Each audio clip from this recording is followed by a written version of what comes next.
On avait pris l'habitude, depuis quelque temps, toujours, de modifier régulièrement l'heure de la messe, parce que, en fait, les sœurs qui s'étaient fait tuer précédemment, c'était toujours en allant à la messe ou en sortant de la messe.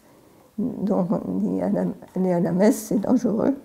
Donc, on changeait de temps en temps l'heure de la messe. Donc, la veille, on avait téléphoné pour dire, bon, la messe, c'est à 8h30 le matin. Et c'était le vendredi, parce que le week-end,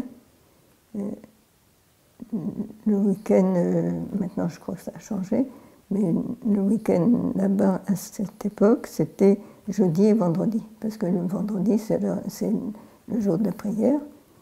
On n'était pas tout près de l'église où on allait à la messe, et il y avait une amie qui avait l'habitude de nous prendre en voiture. Il y avait une grande route qui passait à proximité, à 8h20, mettons. On sortait par derrière la maison, il y avait un chemin qui débouchait sur une route importante, mais comme c'était le week-end, à 8h15, le matin, c'est comme à 8h15 ici, un dimanche matin, il n'y a personne sur la route, ou très peu. Donc on était seuls. Quand on a débouché sur cette route, bon, là, j'ai un peu un trou dans la mémoire, parce que mon premier souvenir, c'était de me retrouver assise par terre. J'ai regardé, j'ai vu un jeune homme avec une arme, je ne sais pas, à une dizaine de mètres de moi. Et puis, on s'est regardé. J'ai vu derrière Odette qui était complètement affalée par terre. À ce moment-là, je me suis dit, ben oui, elle est morte. Et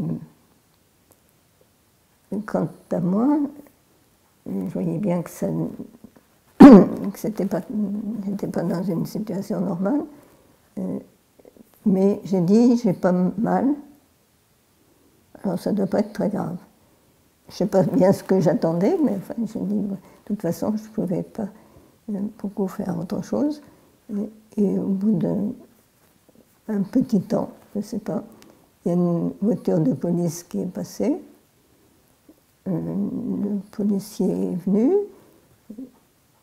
il m'a pris par le bras, m'a installé dans sa voiture et il m'a amené à l'hôpital du quartier qui était juste à 5 minutes de là, même pas. Donc on est allé avec le policier à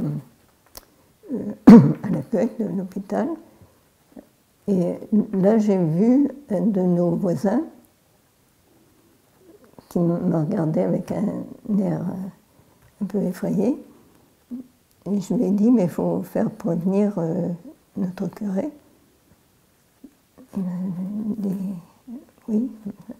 Et puis, à ce moment-là, quelqu'un du personnel a dit, mais c'est pas ici qu'elle doit être, il faut l'envoyer à l'hôpital militaire. Donc je suis repartie avec le policier et on m'a fait monter dans une ambulance. Et à ce moment-là, je n'ai plus de souvenirs. Jusqu'au lundi suivant où je me suis réveillée à l'hôpital Bégin, à côté.